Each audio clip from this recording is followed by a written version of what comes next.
여러분 교회에 오시면서 어떤 준비를 하시면서 또 어떤 그런 노력을 하시면서 오늘 아버지의 전에 여러분들 오셨습니까?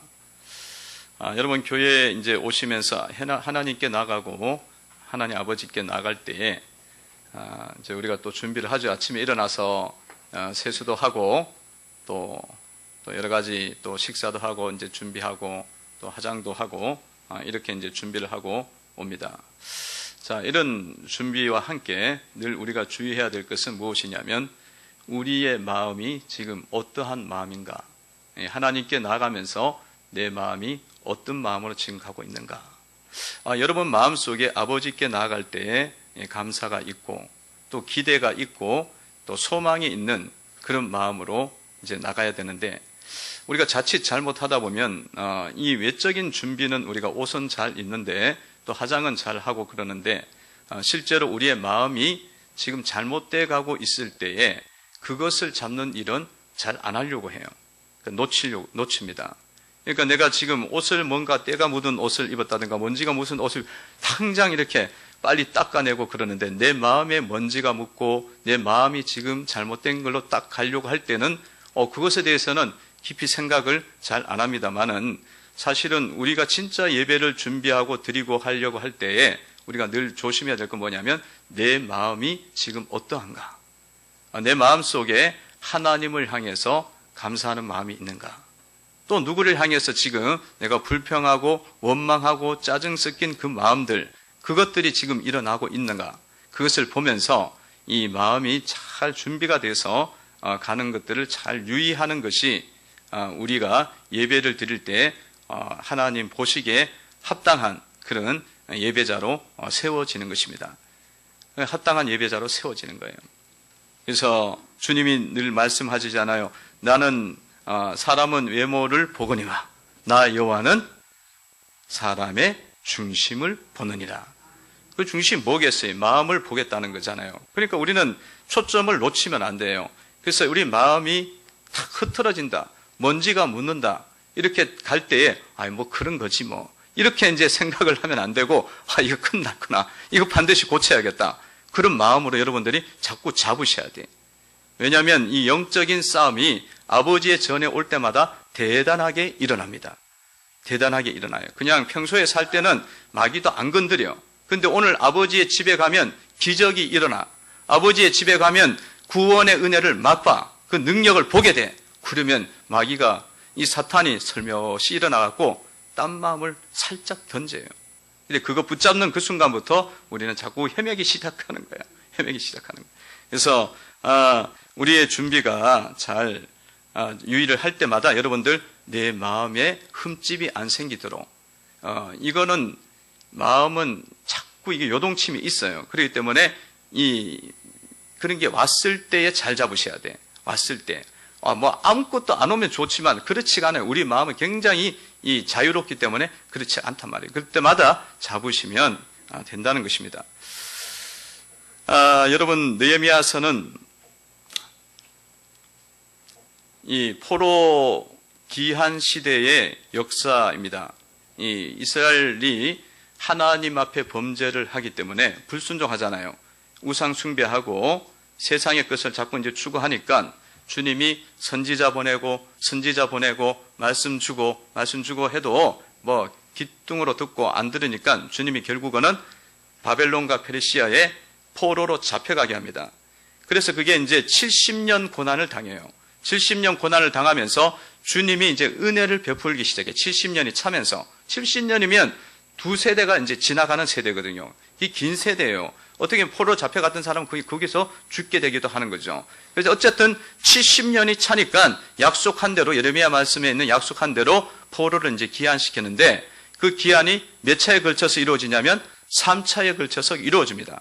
첫 번째 1차 기한은 스룹바벨과 누굽니까? 여호수아라는 이 사람들 지도자 제사장들의 그 지도하에 이렇게 돌아오게 돼요. 1차 기한이고요. 2차 기한은 에스더에 의해서 2차로 이제 또 상당한 숫자가 돌아오게 되어지고 3차 기한이 바로 이제 오늘 말씀에 나와 있는 느헤미야의 기한입니다. BC 한 446경에 6년경에 이 느헤미야의 주도하에 또 하나님의 사람들이, 백성들이 이스라엘 쪽으로 돌아와요. 그래서 이런 이 느헤미야서는 포로의 귀한 시대를 지금 기록한 내용의 느헤미야 이야기가, 말씀이 역사입니다. 그러니까 여러분들 느헤미야 앞쪽이 무슨 책이죠? 느헤미야 앞쪽에 에스라잖아요. 그러니까 에스라, 느헤미야 이렇게 진행이 됩니다. 그래서 느헤미야 때 이제 이렇게 돌아오면서 느헤미야가 했던 그 사역은 뭐냐면 예루살렘 뭘 건축하냐면 성벽을 건축합니다.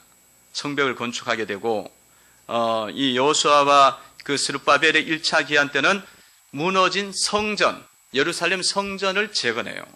그리고 이제 에스라가 들어오면서 성전이 재건됐지만 영혼들의 마음들이 지금 하나님을 섬길 수 있는 그런 마음이 안 되어 있기 때문에 에스라가 학사, 에스라, 서기관, 선지자잖아요. 그러니까 하나님의 말씀을 선포를 해갖고 백성들 속에 하나님의 성전이 이루어지도록 만듭니다.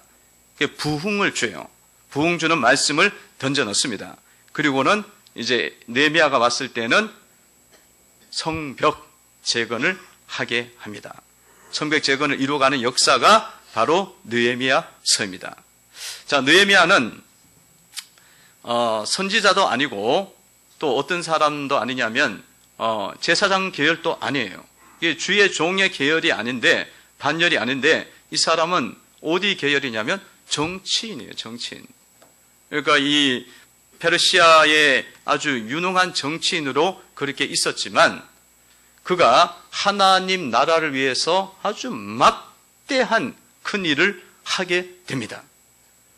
그가 이제 정치인이고 세속적인 그런 일을 이루어감에도 불구하고 그가 큰 일을 이루는데 주님이 그를 들어서 쓰시게 되는데, 왜 그런 사람을 주님이 들어서 쓰셨을까?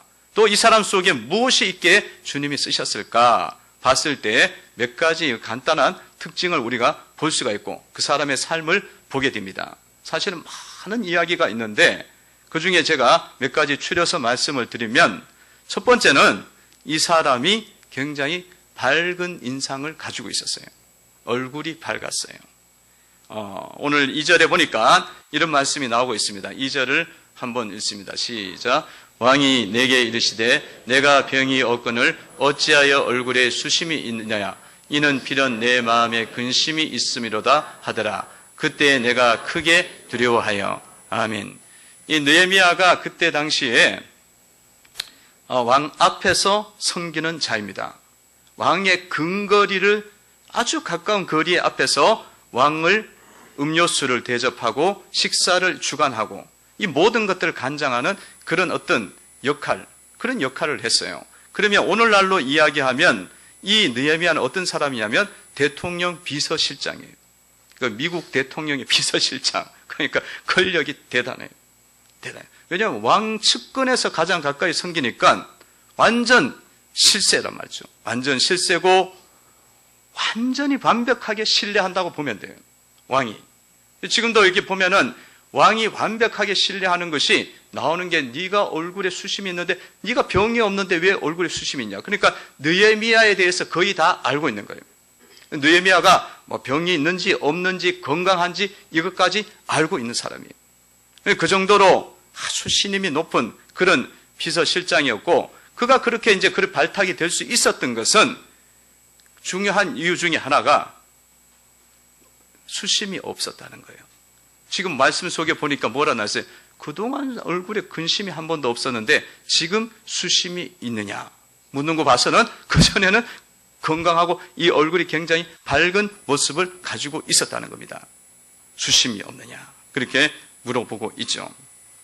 그러니까 여러분 이렇게 귀하게 쓰임 받았던 이유 중에 하나가 그가 인상이 밝고 마음이 밝고, 여러분 얼굴의 그 인상이 나타나는 모습은 뭐 화장으로 만들 수 있는 것도 아니고요. 갑자기 만들어지는 것이 아니잖아요. 우리가 마음을 잘 선하게 먹고 바르게 품을 때에 그 얼굴이 만들어지는 것 아니겠습니까? 그러니까 느헤미야가 그냥 외모를 가깝다 이건 아니에요. 그의 인상 자체는 이미 오랜 세월을 거쳐서 만들어졌어요. 그러니까 여러분 링컨 대통령 여러분들 아시잖아요. 유명한 일화가 있지 않습니까? 링컨이 대통령이 되고 난 다음에 내각을 입각할 때에 이제 뭐 장관들 세우고 막 이럴 때 주변에 있는 사람 추천을 했어요. 재능도 있고 학식도 있고 지도력도 있고 능력도 있고 이 사람 충분합니다. 주변에 추천해서 링컨이 그 사람 한번 면접을 보겠다고 면담을 합니다. 그 면담을 해서 불러서는 면담을 하고 난 다음에는 그냥 돌려보내요. 그래서 왜 제가 추천했는데 왜 안 받아주시냐고. 그러니까 링컨이 그 사람 얼굴을 봐서는 큰 인물이 될 수가 없다고 그러면서 돌려보냅니다. 그러니까 그 추천한 사람이 그분이 사실 재능도 많고 능력도 많은데 조금 불우한 환경 속에서 부모님 밑에서 그 어린 시절 자랐기 때문에 얼굴이 그렇게 어두운 겁니다. 불쌍히 여겨달라고 그렇게 이야기하니까 링컨이 뭐라고 이야기해요?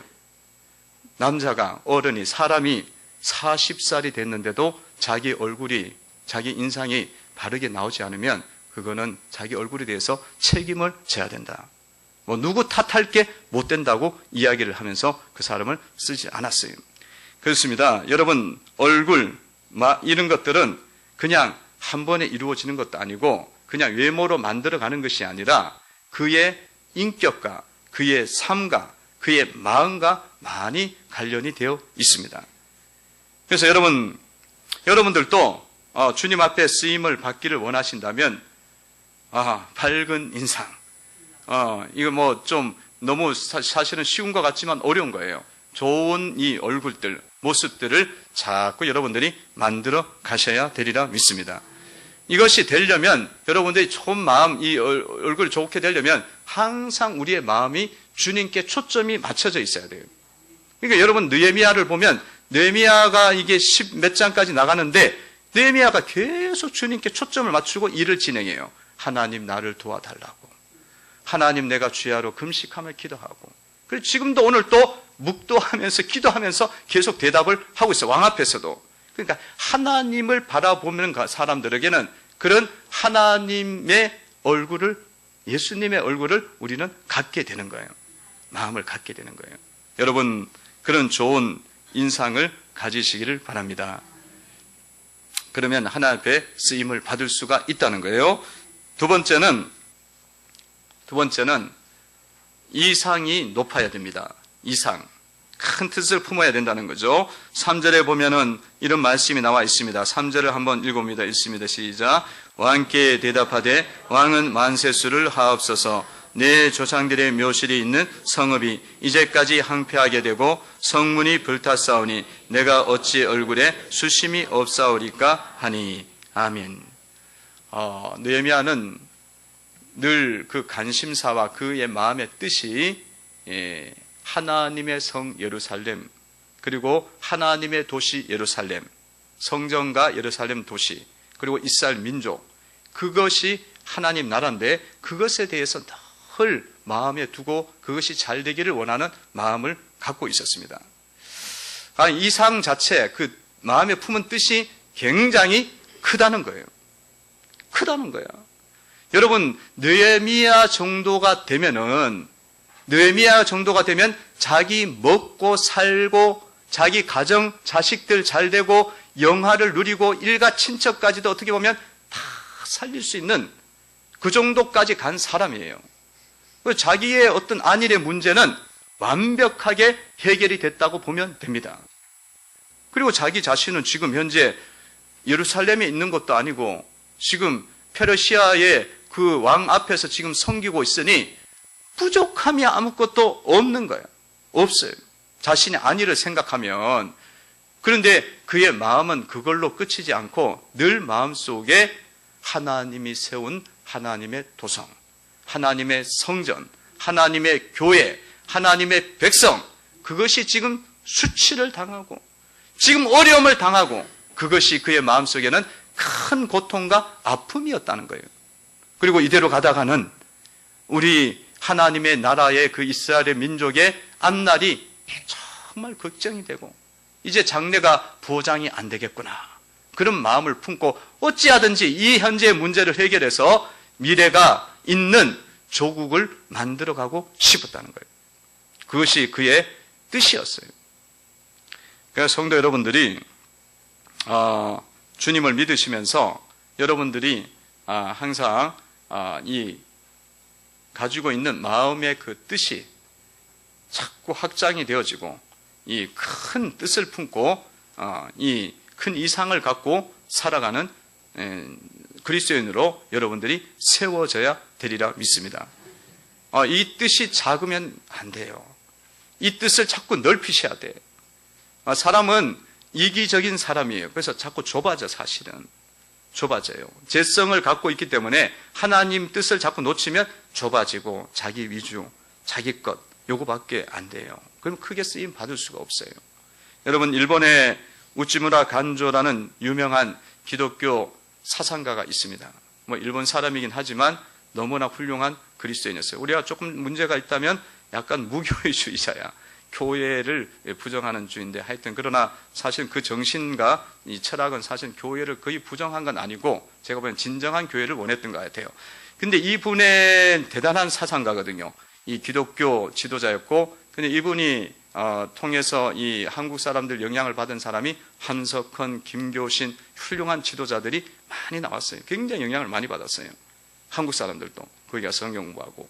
근데 이분이 이제 죽고 그리고 난 다음에 제자들이 그에게 비석에 비문을 새겨주셨어요. 그가 평소에 주장했던 바를 새겨놨는데 글이 뭐냐면은 어떤 글이 세워졌냐면 이 4가지로 단계로 적어 있었어요. 나는 일본을 위하여, 일본은 세계를 위하여, 세계는 그리스도를 위하여, 그리고 모든 것은 하나님을 위하여. 할렐루야. 그러니까 앞에 단계는 약간 이상하다 그러는데 뒤로 가니까 정확하잖아요. 이 바울이 그랬잖아요. 바울이 모든 만물은 하나님께 영광을 돌려야지, 하나님께. 그러니까 그런 큰 뜻과 기상을 갖고 있었던 사람이에요. 여러분, 만약에 일본 사람들은요, 자기를 위하여, 자기 나라를 위하여 한 마음까지는 갔어요. 첫 번째 단계까지는. 그러니까 자기 나라를 위해서는 다 죽어, 그냥. 자살 폭탄이 되더라도 배에 떨어지고 그래요. 근데 그 다음에는 세계를 다 물들게 하고 죽이고 전쟁을 물들게 하는 그런 일을 벌이지 않습니까? 근데 이 뜻이 나는 일본을 위하여, 일본은 세계를 위하여, 세계는 그리스도를 위하여, 모든 것은 하나님을 위하여. 이렇게 큰 뜻으로 갔으면 일본이 그렇게 되지가 않는 거예요. 지금 이상하게 됐잖아요. 그 패전하고 그 정신도 지금 다 이상하게 됐지 않습니까? 최근에 로저스라는 유명한 미래 그 경제학자가 나와서는 일본은 50년도가 되면 망한대요. 우리가 이야기한 게 아니고 그 사람이 망하면 우리가 좋을 건 아니지만 그 사람이 그렇게 이야기했어요. 한국은 아주 통일돼 갖고 흥한데. 그러니까 일본에게 경고를 주고 망하라는 이야기가 아니라 뭐예요? 빨리 회개하고 주님께 돌아와야 되는 거야. 주님께 돌아와야 돼. 근데 여러분, 이 우찌무라 간조는 이렇게 뜻이 견고했고 참 컸지만은 동시에 자신의 현실의 삶에 있어서도 아주 잘 살았어요. 그러니까 어렵고 힘든 그런 가정 속에서도 아내를 잘 사랑하고 섬기고 자녀들을 양육하고 물질적으로 굉장히 어려웠어요. 그 속에서도 자기의 기상과 용기를 잃어버리지 않고 주님의 뜻을 붙잡으면서 살았기 때문에 사실은 그의 글과 그의 연설이 엄청나게 효력이 있는 거예요. 지금도 국가를 넘어갔고 이분에 대해서 연구를 하는 사람들이 많이 있습니다. 그러니까 여러분, 큰 뜻을 품는 거는 좋은데 큰 이상이 있는 건 좋은데 내 현실이 안 되면은 그것도 문제라. 큰 뜻을 품고 살아간다면 동시에 내가 디딘 이 발현실, 내 가정, 내 자녀, 내 교회, 이것도 내 순, 이것도 잘 만들어지고 행복하고 통치가 되고 그렇게 정리가 돼야 된다는 거예요. 그렇잖아요. 우리 집 애들한테도 제가 큰 뜻을 품는 건 좋지만은 너의 삶 좀 다스려라. 그래, 어떤 데 엄청난 비전을 자꾸 이야기를 해. 가정부터 너 방부터 다스려야 된다. 그래갖고 지금 마음에 엄청 새기고 아마 바뀌고 있을 거야. 아마 큰 뜻을 안 품는 것보다는 100배나. 너무 지금 이기적이고 자기 안일 위주로 지금 돌아가는 세계잖아요. 느헤미야는 위로 큰 뜻, 아래로 분명한 삶을 살았다. 올바른 삶을 살았다. 그러니까 우린 나이 드신 분들은 50대, 60대는 벌써 뭐예요? 큰 뜻은 다 제껴놓고 지금 어떻게 살 건가? 아이고, 내 노후가 어떻게 되는가? 거기에 막 초점을 맞추고 가는 게 또 우리는 이상을 놓쳐버리잖아. 이 현실에 너무 취해갖고 이상을 놓쳐버리잖아. 이게 균형이에요. 근데 우리는 여기가 다 거의 다 40, 50대니까 여러분들은 뜻을 크게 해야 돼. 할렐루야. 나라와 민족과 교회를 위해서 우리가 기도하고 그리고 그 뜻이 이루어지도록 우리가 헌신하고 결단하고 드려지는 성도들이 되어야 되는 줄로 믿습니다.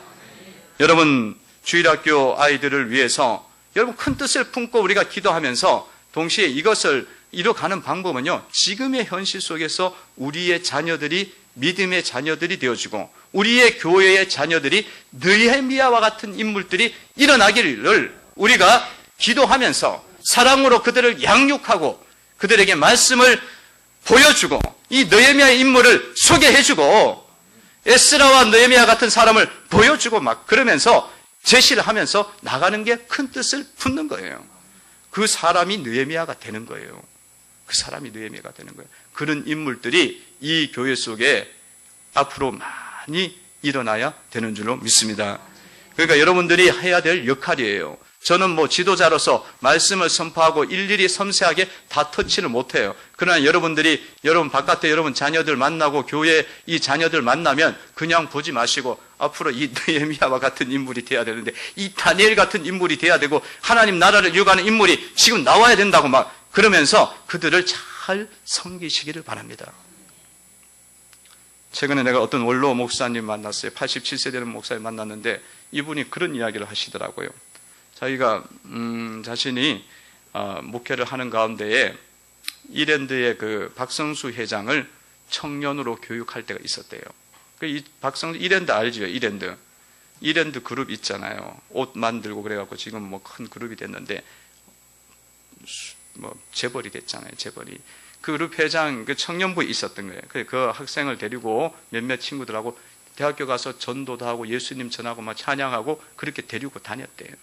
근데 그렇게 데리고 다니면서 이제 교육도 하고 그랬는데 그 한 30년 전인데 40년 전인데 그렇게 데리고 다니면서 목사님이 그러네요. 그때 좀 그 이랜드 그 박성수 회장한테 짜장면 한번 사줬어야 되는데 그걸 못 사줬다는 거야. 그때는 먹기 어려울 때잖아요. 지금은 먹기 어려운 때는 아니에요. 그러니까 짜장면보다 더 비싼 걸 사줘야 되는 거예요. 그러니까 짜장면 한번 못 사줘갖고 너무 미안한 거예요. 그래서 지금도 목사가 되고 그 재벌이 됐다는데 가서 찾아가지를 못하는 거예요. 가서 좀 그냥 한 500억만 지원해달라고. 그래갖고 세계 선교를 하자고. 그렇게 이야기하면 재벌들인데 돈이 없어요. 몇 백억도 그냥 나올 그잖아요. 그게 안 된다고 그런 이야기를 하면서 그분이 정말 인격이 좋으신 분이에요. 훌륭한 목사님이에요. 그런데도 그런 부분들 때때로는 우리는 놓칠 수도 있다는 거예요. 성도 여러분들 우리의 자녀들이 이렇게 자라날 때 이 자녀들 속에 느헤미야가 나오고 에스더가 나오고 다니엘이 나오도록 우리가 정말 큰 뜻을 품고 기도도 하시면서 또 헌신하는 성도들이 되셔야 되는 줄로 믿습니다. 이게 그러면 일어나. 이 국가를 살리고 세계 선교의 밝은 빛을 비추는 그런 일들을 이루는 사람들이 일어나게 됩니다. 두 번째는 큰 뜻을 품어야 된다. 현재를 잘 내가 디딘 발을 이 현재의 삶, 이 현실을 잘 직시하고 눈은 가슴은 하나님의 비전을 품고 살아가야 되는 거예요. 오늘 찬양 가사도 그렇대요. 보니까 우리의 마음속에 하나님의 비전을 품고 그거는 뭐예요? 하나님의 뜻을 우리 속에 크게 가지는 거예요. 찬양 가사도 나왔나요? 그리고 동시에 뭐가 있어야 돼요? 내 인격이 예수님의 인격이 돼야 되는 거야.